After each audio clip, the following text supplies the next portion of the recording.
আসসালামু আলাইকুম বন্ধুরা, সবাই কেমন আছেন? আজ নতুন আরেকটি ব্লগ ভিডিও নিয়ে আপনাদের মাঝে হাজির হলাম। আজ চলে আসছি বাগেরহাট জেলার ফকিরহাট বিশ্ব রোডের মোড় দুধ চা খাওয়ার জন্য।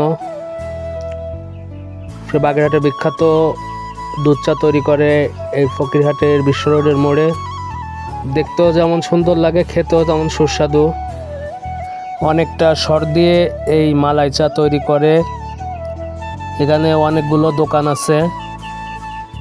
দেখুন, চেয়ার সাজিয়ে রাখছে। এই চেয়ারের উপর বিকেলে মানুষের সিরিয়াল লেগে যায় এই দুধ চা খাওয়ার জন্য। এবং এর পাশে পানের দোকান আছে, যেখানে বড় বড় পান বিক্রি করে। এখনই চলে আসুন ফকিরহাট বিশ্ব রোডের মোড়ে। যারা কখনো দুধ চা খান নাই ফকিরহাটের মোড়ে, তারা আসবেন। আমার এই ভিডিওটি ভালো লাগলে লাইক, শেয়ার, কমেন্ট, সাবস্ক্রাইব করে পাশে থাকবেন। দেখুন কতটা শর্ট দিয়েছে, একবার প্রথমের থেকে শেষ পর্যন্ত খাবেন, আপনার শরই শেষ হবে না। আজ এ পর্যন্তই। পরবর্তী ভিডিও পেতে ইউটিউব চ্যানেল সাবস্ক্রাইব করে এবং ফেসবুক পেজ ফলো করে পাশে থাকবেন। ধন্যবাদ সবাইকে।